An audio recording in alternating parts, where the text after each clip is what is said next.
Hey everyone, welcome to Shiloh Ranch Church. At Shiloh Ranch, we have a lot of activities constantly going on. We have what's called the 1017 Project, which supplies food to families in need. We have the Firewood Project in the winter, which supplies firewood to families in need. We have amazing worship and scripture-based sermons every single Sunday, and we have an awesome team that you will get to meet along the way. But without further ado, let's head into the service.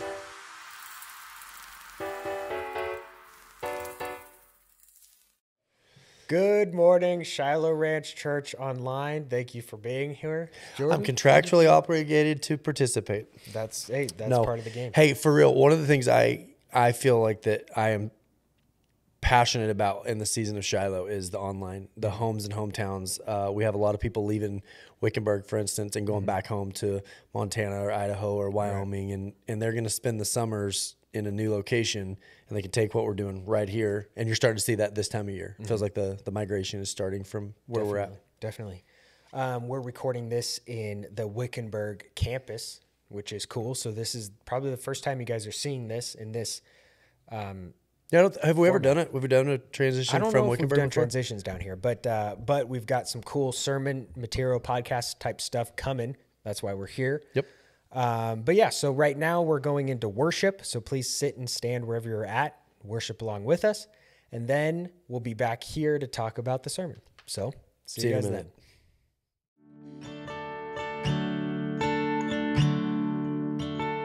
Like the Spirit was moving over the water, Spirit come over us. Oh, come and rest on us. Come and rest on us. Like the Spirit was moving over the water, Spirit come over us. Come rest on us. Come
we just ask that you would be in this room.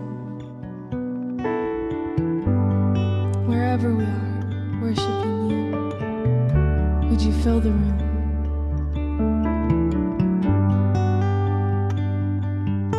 We're grateful for this opportunity to worship you.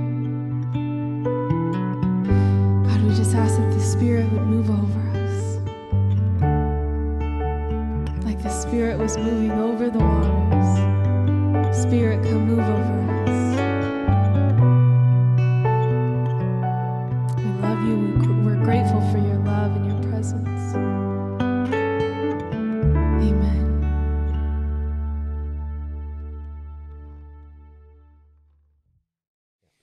We are back, and we're about to go into the sermon. So this week is sort of like the launch pad for the next few weeks. Like the series is starting today. And I haven't got a title for it. Hopefully by the time I actually have it ready for the sermon, it'll have a title. Right. But the concept being the ways that we silence ourselves, the way that the enemy silences us, the way that the value of our voice, the value of our participation, and it's the definition of hell to be silenced. Like when you silence yourself, a little part of your spirit dies because it doesn't feel like you're operating in truth. Right.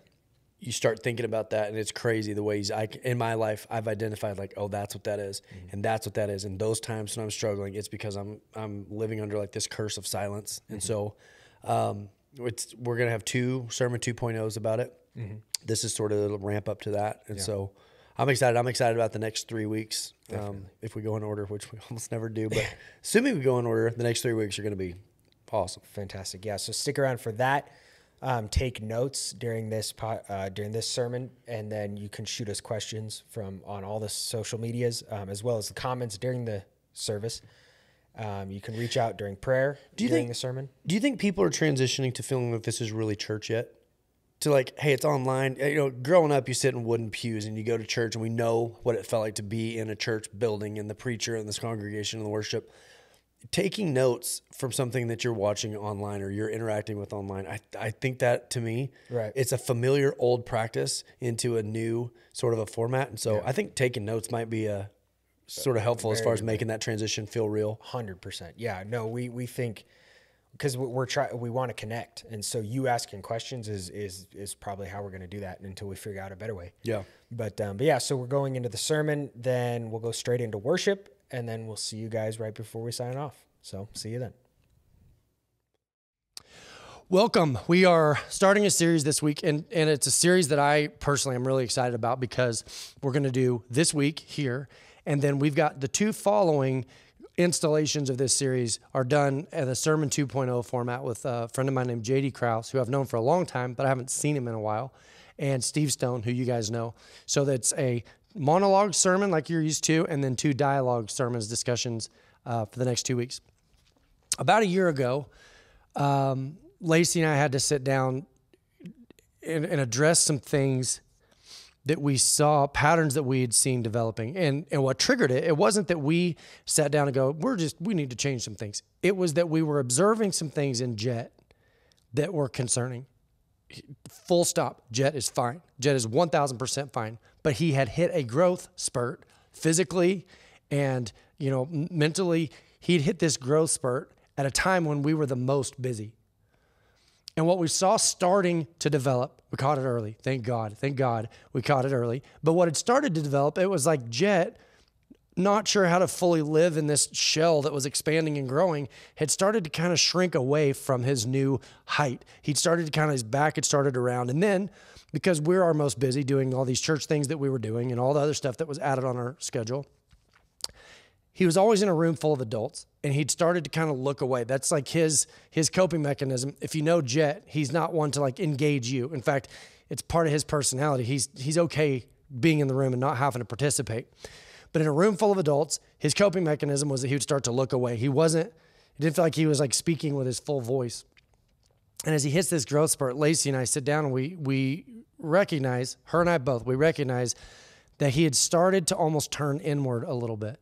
It's almost like life was drawing him out into this bigger shell, and his choice was he was trying to hide back internally a little bit. It resulted in things like wrestling, which someday we'll get to talk about that. Hilarious season of life. Hunting. He's been playing football. He started roping a little bit. But it started with a very uncomfortable conversation between Lacey and I. Some self-evaluation between us that said, hey, we're contributing to this a little bit. We are so busy. We are going so hard that part of what we're seeing develop in Jet, we've caused. We were the one that brought this about. When your child's well-being is at stake, when you see something like we need to be a part of the solution here, it's worth it. Whatever changes, whatever patterns you have to address, it's worth it. Okay, now let's take my story out of it. I think that half of what you are is nature. God birthed you into this world as the person that you are, and then nature gives way to nurture, and our environment, the world that we live in, contributes to the forming of who we're going to become. And I'm not talking about a bad day. I'm not talking about like who you are in a moment. I'm not talking about an injury. You know, someone who has a broken leg isn't a broken-legged person. It just means that that's that season. But I'm talking about different. Even a season is too short of a sample. Jet wasn't living at his full height or using his full voice, and it was developing. The nurture, it was developing over a long period of time in a direction that would have eventually caused harm. And I think all of us at some point in our life has felt this way, that it feels like we aren't fully living alive. We aren't fully living at the full potential. We don't know how to use our voice in an effective manner. We don't feel like we're living at our full potential. And if left unchecked, we're unhappy with the picture of what that's going to look like in the future. John 10:10 says it this way: the thief comes only to steal, kill, and destroy, and I have come that they may have life and have it to the full. Life more abundantly. Live at full volume. Live at your full height. Live in your full identity, operate at full capacity. I think that's an interesting thing to be reminded of, is that God is interested in you living at your full capacity. Point one, we've got 4. I think we got 4 points, but there's kind of a 5th, but nobody has 5-point sermons because I don't think anybody would stay around long enough. But if you're taking notes, here's the first point. Not the you of today, you tomorrow. Not you today, you tomorrow. Not who you are today, but who you could be tomorrow. Let's use the physical world to demonstrate where we're going. Like I said, these are the things that started in my life a year ago with this conversation with Lacey and I. If there's you take 2 identical twins that are physically almost hard to distinguish, they're the exact same physical person, and you were to put this one person in the gym and on a healthy diet, and you were to put this person on a couch and feed him Twinkies, a week later, they're both going to look pretty much the same. But if you continue that trajectory, you can make predictions about the future based on what? Patterns and habits. Patterns and habits, and how vitally important that is to the development of someone's health. That is no different spiritually. I would say that is exactly the same spiritually. And if we could use this as a placeholder, this is what Lacey and I said. It feels almost like we're operating with a flawed software. A software that's based on go, go, go, go, go. Don't rest. We got to do this. A software that is reasonable in certain periods of life, but that reach an expiration date to go, I can't stay at this pace sustainably forever. And when we saw what it was starting to do to the people around us, what we said was, we need new spiritual software. We need a software that is more relevant to what God's doing in our life. Your software, your spiritual software, is going to dictate things like your habits, your patterns. Your spiritual software is where we pull our choices and vision, things like that. It has a big impact on things that shape our lives going forward. Steve, I'm excited for you guys to hear the sermon from Steve here in a little while, but it's almost safe to say that the main thing that your spiritual software will do for you is it will shape your internal dialogue. It will shape the conversations that you have with yourself. These back and forth that you have, it gives the software that you choose, the software that you're the most loyal to, will dictate who wins those internal dialogues. Here's the hardest part, and I'm not giving away too much information. I think she'd be okay with me saying this. Here's what we came away with that day. We sat down and we're like, this feels flawed. This feels broken. This feels like we are going to have to make some changes. It's starting to negatively affect the people that we love the most. It feels like we need to pour into the people that we're closest to more, even if that means pulling back in other areas. She said to me, "You're getting mean." Not you were mean today. That's not what she was saying. Lacey was not saying you're you're mean today and I don't like it. She was saying the effects of burnout are starting to manifest in being grouchy or less tolerant. And I said, it sounds crazy if you know Lacey, but I said, I'm not saying this as a defense mechanism, but you're getting mean too. What are we saying? What are we saying in that moment? The patterns and the software is not producing the results that we want to see.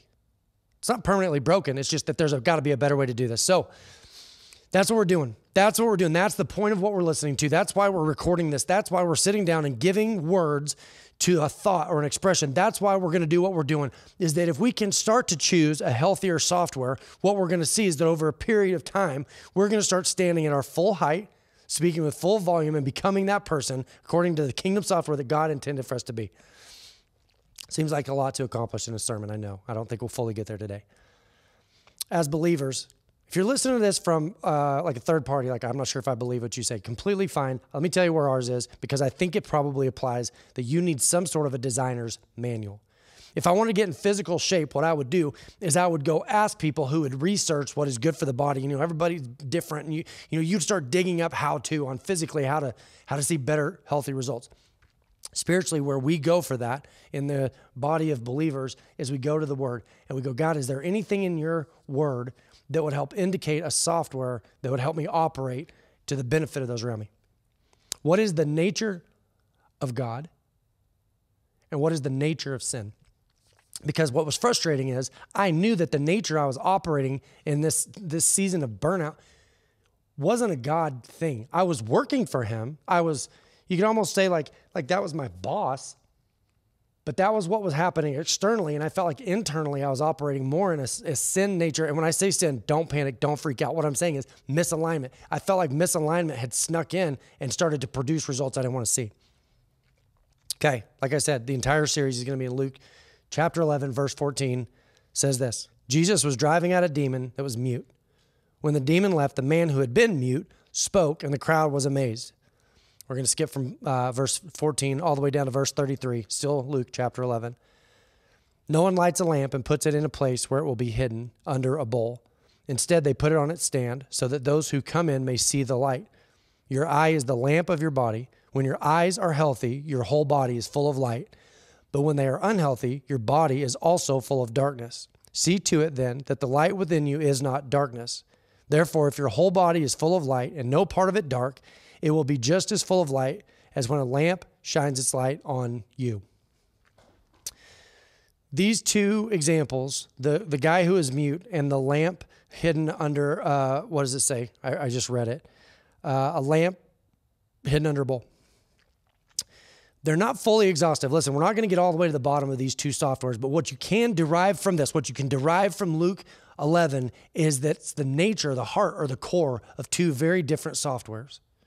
Two very different life patterns, two very different ways of considering our internal dialogue, two very different operating systems by which to conduct your internal monologue or dialogue. This is point 3. Point 2 was choosing a software. Point 3, if you're taking notes, lighting and language. Language and lighting, the relationship between the language and the lighting. Verse 14, I want to start there. It says, Jesus was driving out a demon that was mute. Again, I know that there are going to be people who hear this and hear the word demon. They're like, oop, here we go, kooky. Try to think of it this way, if it helps, if just to try to get out of what I'm saying today. Something that was misaligned, something that was not good, something that was less than best. I think we can all admit there are things that are evil. Now, whether we can say there's a source of that evil, however you want to frame that, there was something that was damaging that had control of a guy that was causing him to be silent. It was manifesting, whatever that source of that was causing this man to be silent. It was manifesting by keeping him quiet. The software he was operating under was silence, complete silence. And so it says, when the demon left, the man who had been mute spoke, and the crowd was amazed. If you think of Jesus as the Son of God, if you think of Jesus as God and man, fully God, or if you just think of Jesus as a good teacher, however you look at that, you can at very least say this. The software that whoever he is, when he is introduced into this man's life, Silence was not the software. Jesus doesn't come in, see a man in silence, and not care. At very least, it mattered to Jesus that this man was unable to express what was going on in his head. If you're trying to decide on software, here's what I do know. Jesus does not want you silent. He does not want, listen, he can live with you being wrong. He can live with you making mistakes. He does not want you to sink back and pull yourself out of participation of the discussion, of the conversation. There are times you can choose to be quiet. That's not what I'm saying. Jesus does not want you to be silenced. I want to look at this just from a physical. I think this is so fascinating. If you would allow me, I'm going to nerd out for a second. I love what I'm about to look at. I remember one time someone talking about people who didn't utilize language. After a certain age, they lose it. They're never able to develop language again after a certain age. You go down a rabbit hole of why that is. It is fascinating. I'll read you just a 30,000 foot flyover. First of all, if you are reading words off of a page, you are activating the optic nerve. It's in your eye. You're reading it. The optic nerve. It is relaying that information to your visual cortex, the part of your brain that understands what you're seeing. If you're reading Braille, you're activating the sensory cortex. You are putting your fingers on something that is indicating thought or expression, and it is landing in a different part of your brain. If you're listening to someone else reading, if you're listening to someone else speaking, you're activating the auditory cortex. Different parts of your brain are activated in different ways of communication. That's all intake hardware. That is all your intake hardware in all these different areas. But that's just to take it in. If you want to turn around and physically speak, if your brain is going to allow you to take what's going on the inside and express it to the outside, here's what has to happen. The Broca's area of your brain forms language. That's what they were saying. If a child doesn't develop that part of their brain at a certain age, it begins to atrophy and it doesn't grow back naturally. It doesn't get brought back naturally. If your Broca's area at an age isn't activated, you lose the ability to use language. Your insular cortex, I know this is nerdy, but stick with me. I think it's fascinating. Insular cortex is the motor function of being able to speak. Your insular cortex in your brain. Your angular gyrus assembles formation into concepts. And you go, what are we doing here? Think of it this way. You have a part of your brain that forms the word part. If I say couch, I'm using language to indicate something that in a different language is a different word, but we're indicating that language. The motor function, the ability to form words, is a different part of your brain. And it's a completely third part of your brain that assembles that formation of words and language and motor function into concepts. But there's a fourth part. There's a fourth part of your physical speaking, and that is your Wernicke's area of your brain. The Wernicke area of your brain works with all three of those to determine context and meaning. I promise it's not going to stay this nerdy, but here's where I'm going with this. If you damage the Broca's area of your brain, it can leave you with the ability to have cognitive thought, but can't express it through language. That's called expressive aphasia. You are unable to express what you are thinking. This is all physical. There's nothing spiritual about what I'm talking. This is strictly physical, and I'm going to tell you why that's important. If you damage the Wernicke area of your brain, it means you'll still retain the ability to use language, but you will not have the ability to understand. That is called receptive aphasia.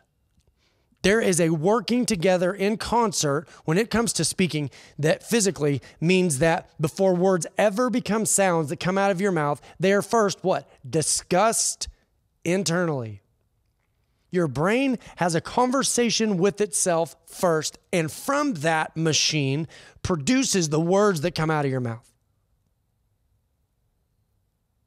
It's a very smart sounding process for some of the stupid things that we hear people say. Because as mechanically as we can break it down in language, it does not speak to the condition of the heart that forms the words. Your brain can't speak verbally before it's first spoken internally. If you ever had a word, I do this all the time. I think it may be an aging thing where I can't think of the word. I know what I'm trying to say, but I can't think of the word.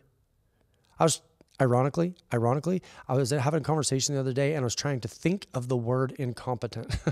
I couldn't think of it. I couldn't think of what that word was. And so I was saying, it's kind of like not being very smart. People are like, dumb. Like, no, it's not that. As soon as I hear the word incompetent, it pops into my head. Then I'm able to speak it out of my mouth. Language, let me break it down this way.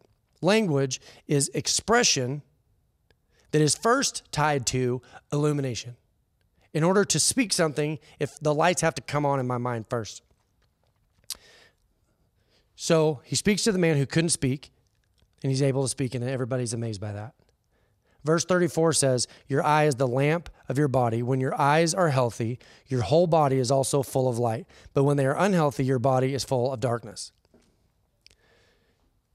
There's a relationship in our software. There is a relationship between the illumination going on in our spirit and the words that are coming out of our mouth. As you sit here taking this in, whether it's digital, whether you're sitting in a group full of people, whatever the case may be, there is a relationship in your life between the lights coming on a specific topic and your ability to speak on it. I told Lacey this morning, I was like, we need to run by the Powell Butte store because I need caffeine. That would be better. It would be better if we ran by there first. Now, here's the argument. What does the word better in that case mean? Does it mean it's overall better? Does it mean it's just more desirable in the moment? Do you see the relationship? Now, all of a sudden, we're not just thinking about words coming out of our mouth. We're thinking about our relationship to the word and the concept of what is better. It's better to live for God. What does that mean? It's better to live for yourself. What does that mean? You see, we can have words with no illumination. We can use language and have no clarity on what that means. Kingdom software is not about spiritual silence, and it is not also about spiritual blindness. So many times, listen, there are people that aren't given words. And I'm not saying that that's a demon. Please hear me. I'm not saying that people who are unable to use language have some sort of a demon. That's not what I'm saying. What I am saying is I think sometimes if we're not careful, we begin to experience a phenomenon that feels like we're being silenced because of a battle that's going on internally. We're so confused by what's going on in life here that we shut down and we start to go internally because we're so confused about what's going on in life and we don't want to sound like an idiot. We don't want everybody to know that we're struggling or that we're having Look at all the mental health issues that people go through in silence because they're afraid. There's confusion and there's not clarity and they don't know what to say. And so they just start to shut down. We have language, but we don't have clarity. We see God healing people of their physical blindness where they're able to physically see.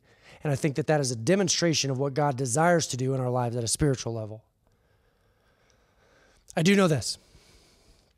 I know that being silenced and someone turning the lights off have a very similar effect.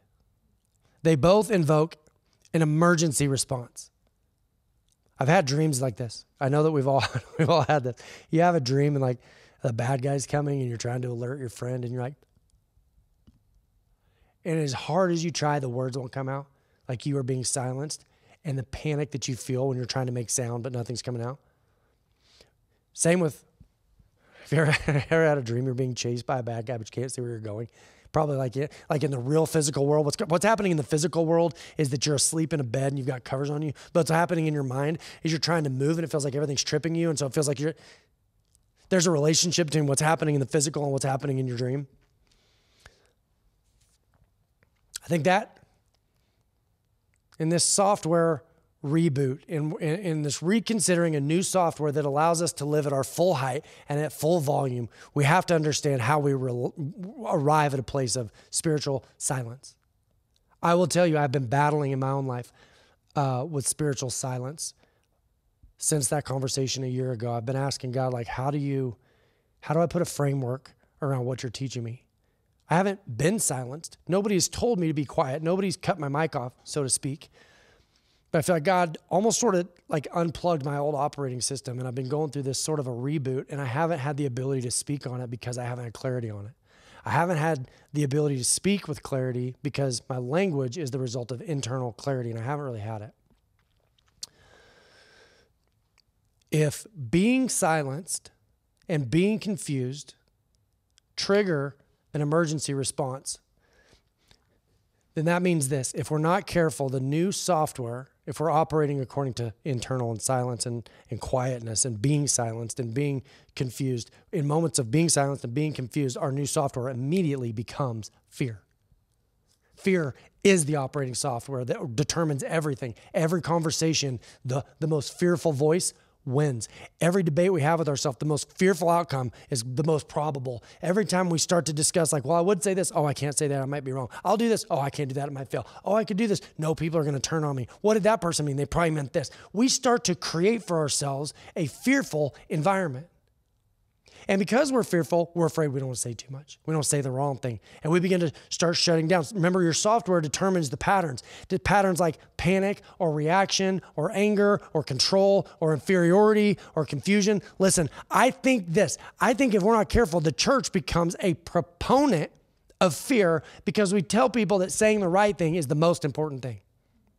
Getting it right is the most primary thing that we do. Don't get it wrong. Don't say the wrong thing. Don't do the wrong thing. Don't sin. Don't mess up. Don't screw up until eventually what do? We encourage people to not live at their full height, or live at their full volume, and we call it religion.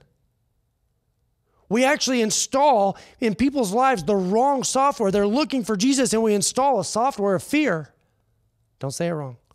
Don't do it wrong. Confusion. Why can't I be better? Have you ever gone through that? Why do I keep screwing up? Why do I keep getting this wrong? What are you doing? You're battling through a dark room without lights, and you can't figure it out on your own. Like I said, I've kind of got 5 points, but it's only 4, so we're at the last kind of point. We're at the last point with an asterisk. And that is, without a voice and without a vision, you become a victim. With no voice, with no vision, you become a victim. I didn't even really intend to have 3 V words. It just worked out that way. With no voice, with no vision, you're a victim. Let me explain what I'm talking about. There is nothing that invokes panic in people faster than someone speaking on their behalf and getting it wrong. It doesn't matter which kind of personality it is. Lydia was just here in the studio talking to Jacob and Wesley and Lacey and I. And as agreeable a person as you can be, it doesn't matter who you are. If you have an agreeable personality and you just kind of one of those people who likes to get along, Lacey is definitely this. Even in people that are agreeable, like Lacey, don't want someone speaking for them. It invokes a panic response when someone represents your opinion wrong. When you lose your voice and you have to depend on someone else to speak for you, it invokes a fear response. No independence, no freedom, no standing at your full height, no speaking at your full volume. Listen, in Mark chapter 8, verse 22, I knew the story's in there. It took me a minute to find it. But it says, they came to Bethsaida, this is Jesus, came to Bethsaida, and some people brought a blind man. The blind man begged Jesus to touch him. But that's not the part I'm focusing on. It's some people brought a blind man.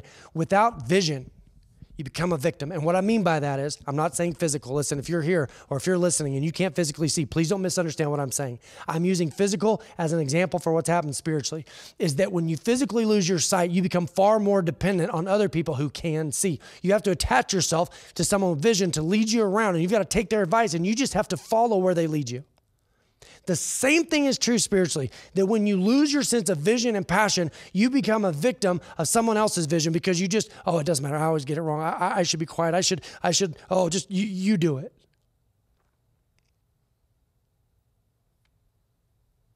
So we've really drilled down on losing your voice and losing your vision. But I'd like to wrap it up with this. How does it look? So I want to go back to Jet. I hope he's okay. I'm picking on him today. What I wanted for my son was for him to live at his full potential. For Jet to live at his full potential, Lacey and I felt responsible to interact with him in a way that was meaningful, to create a space where he could start to stand at his full height and look you in the eye and speak with confidence, things that he's now doing a year later. But we had to have a vision, like what would it look like? The reason it bothered us is because we had this idea of health for Jet and he didn't. And so because he didn't see the danger that was around the corner and we could, it required us coming in and going, catch a vision for your life. Catch a vision of what it looks like to live in your full potential. That's what I'm saying. What does it look like to live according to the kingdom software? The kingdom software that God's the one that determines your height. God's the one that gives you your voice. God is the one that says that determines your potential. Exodus chapter 2 only has two characters. The traditional view of this is that Exodus chapter 2 only has two characters. It is God calling Moses into a verbal position of leadership. And I also know this. Not everybody's going to be called into a verbal position of leadership. He's not going to ask everyone to speak in front of groups of people. But if we're not careful, that becomes a mechanism of silencing. What do we think? Well, Jordan says, the Pope says, not that I'm comparing me and the Pope, my teacher says, my coach says, my mentor says, my dad said, and we outsource our voice. If I'm not in the position of speaking, God hasn't called me to a position of speaking, or if I'm not sure exactly what God's doing in my life, I'm just going to be quiet. I'm going to sink back. I don't have a story to tell.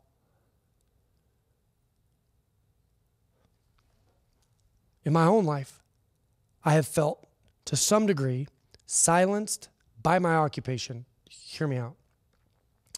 There's nothing faster to burn me out than to feel silenced and not feel free to operate in my actual identity because I'm afraid that people like see that and be like, that's not how a pastor is supposed to communicate. Listen, I'm going on record as saying this. I am not a natural shepherd. I can't tell you how life-giving that is to just admit it and go, I don't feel God drawing me into daily, interactive, I feel like I'm more of an innovator than an implementer. I don't feel, because when you think shepherd, oh, he's a pastor, he's a shepherd, and nothing makes me feel more claustrophobic or turned inward, or nothing steals my voice faster than feeling like someone is forcing me into a role of implementation, and that's not who God called me to be. I face criticism for some of the areas where I'm not very good. In fact, in my own life, because I'm vision-oriented, feels like I've always got some degree of vision.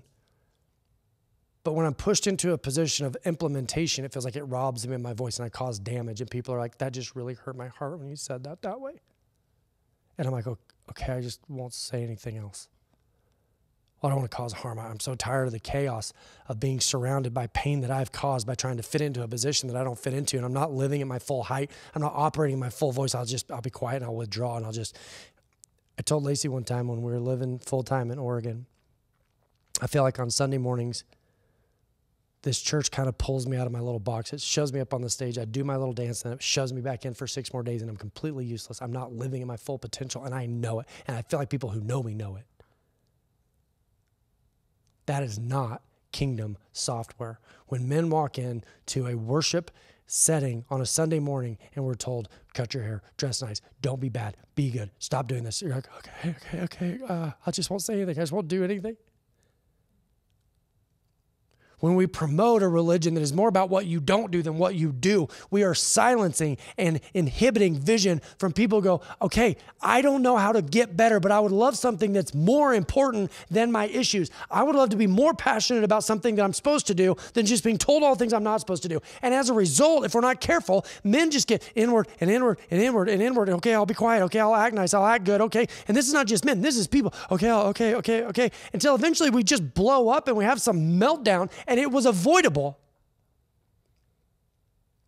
We were called to live out our voice and our vision. God did not create you to live fully under someone else's voice and someone else's vision. So we look at Exodus chapter 2 that says it was God and he was speaking to Moses about a very specific leadership position. But what we don't consider is that there was a third character, and it was a bush that was on fire but not being consumed. And it was that got the attention of Moses. Someone living out, I say a bush, the someone was the bush. That was living out a life that didn't look common and didn't look natural. It looked different. Why aren't you being consumed? Why aren't you burning up? And it draws this experience where God is able to communicate with somebody like Moses, and the bush was useful. It was a useful character because it was living at its full height, not through a verbal position, but through a position of expression.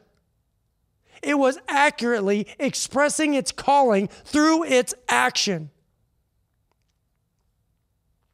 It was living out something that told a story. that draws Moses in. And I'm telling you, at very least, here's what God's done in my life over the last 12 months. I've felt far more like the burning bush than Moses for the last 12 months. I know that God's doing something, and even though I can't fully put words on it, I'm going to live it out. I'm going to stay committed. I'm going to stay here until God gives words that will explain the illumination. And I have to have the illumination first. I have to have clarity from God first, because when God gives me clarity, then I can give it my words. But if I don't have the illumination, I can just live it out. I can just live it out. And I know this. I know there are people that are watching my life right now going, what are we doing? How's this going to work? What about this? What about that? Why don't you do weddings? Why aren't you a counselor? Because I'm making an effort to live at my full height, in my full calling, with my full voice, and I'm not alone. There's nothing I want more for people that call Shiloh home than to experience exactly that, even if it comes at suffering. Because when you're suffering to get closer to who you are, it is worth it. When you're suffering, it feels like you're drawn away from who you're supposed to be. That is soul crushing. We have placed a premium on being right.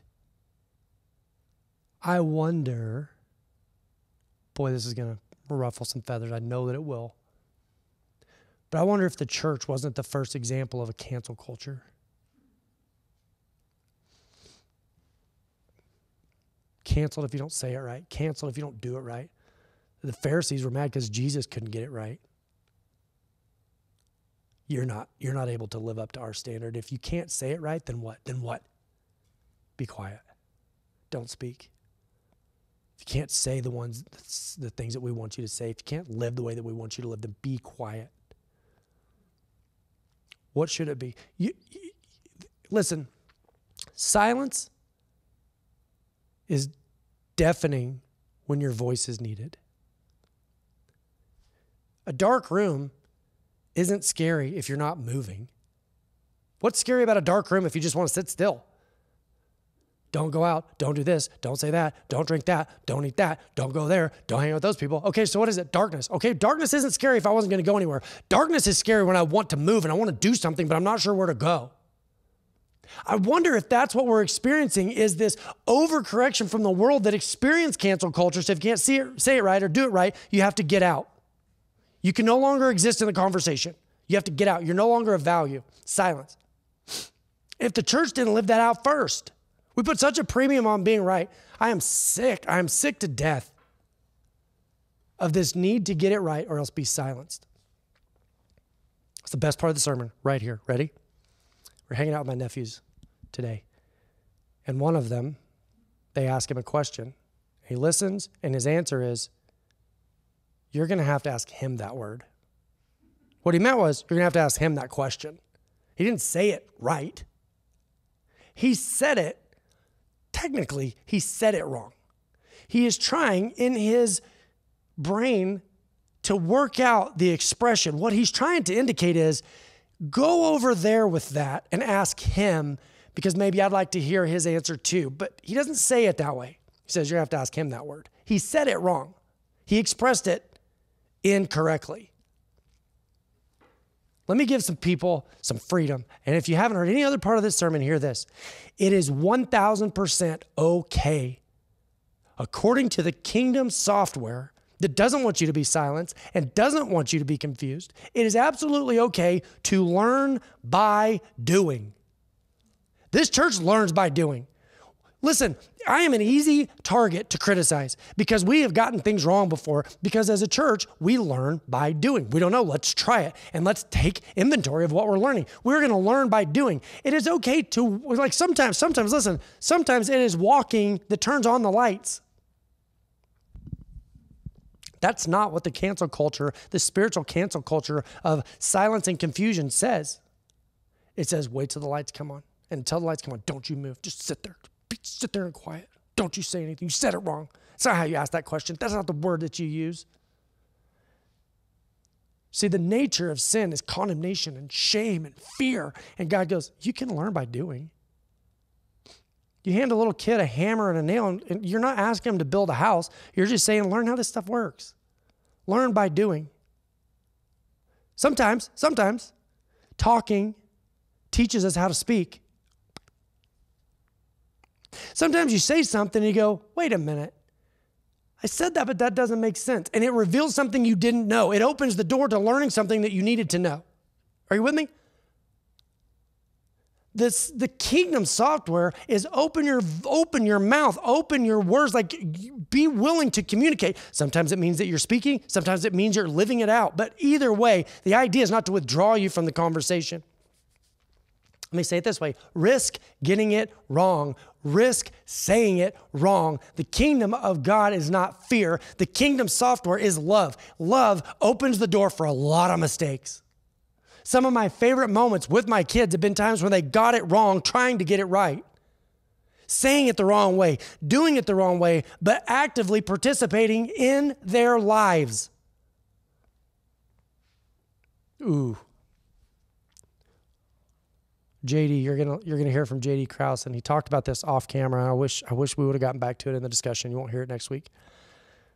But he said he started punching the heavy bag again. And I didn't know this.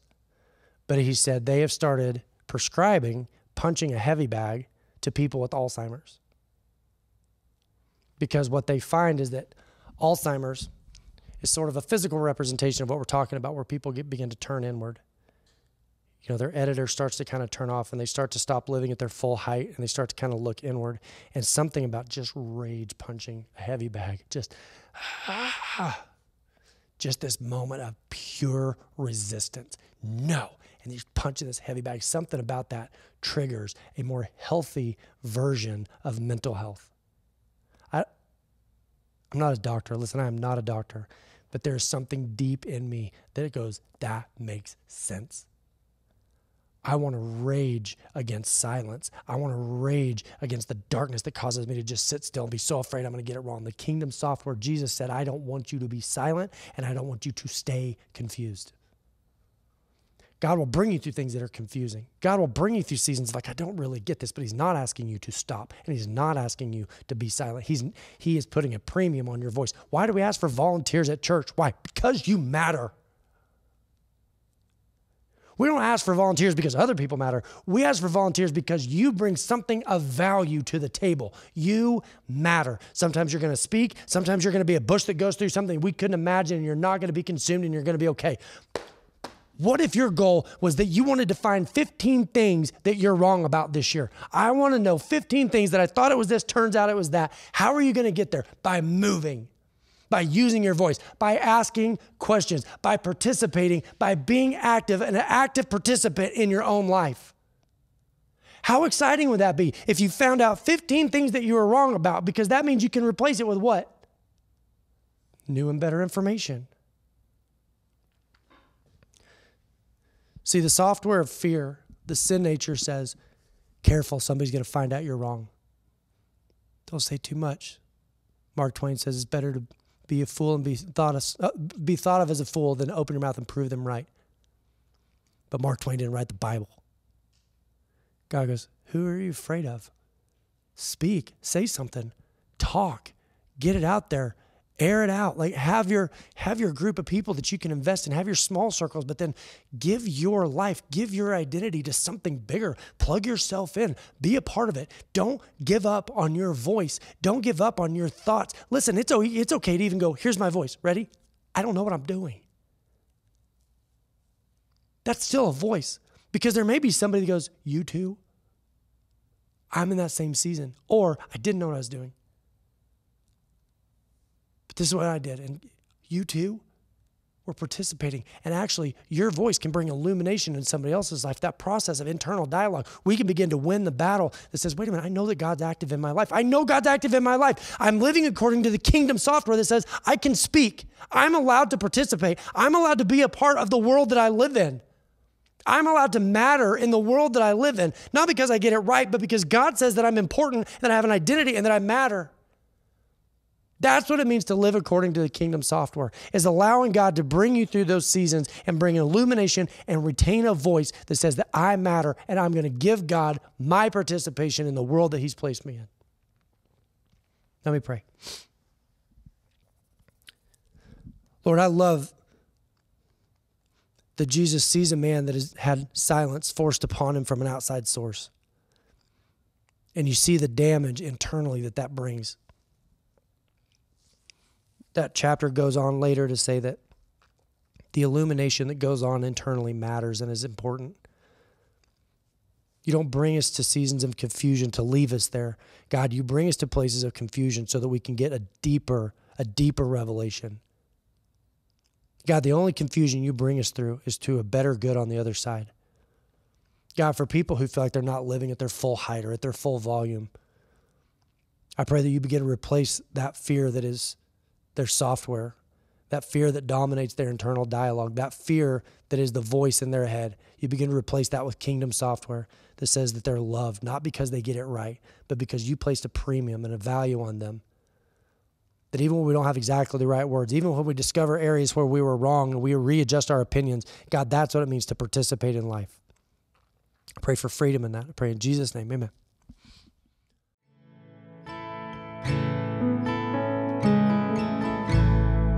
Lord bless you and keep you.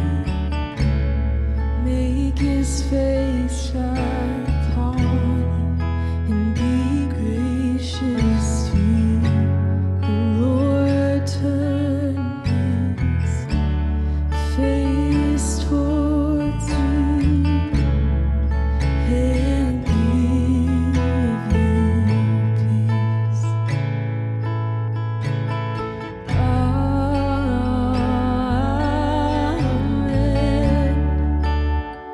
Amen.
grateful for your blessings. We ask that your favor would be upon us and 1,000 generations, upon our families and our children. God, we know that your presence goes before us and behind us and beside us. Father, in the morning when we rise, give us Jesus. In our weeping and our rejoicing, give us Jesus. We love you, we worship you. Amen.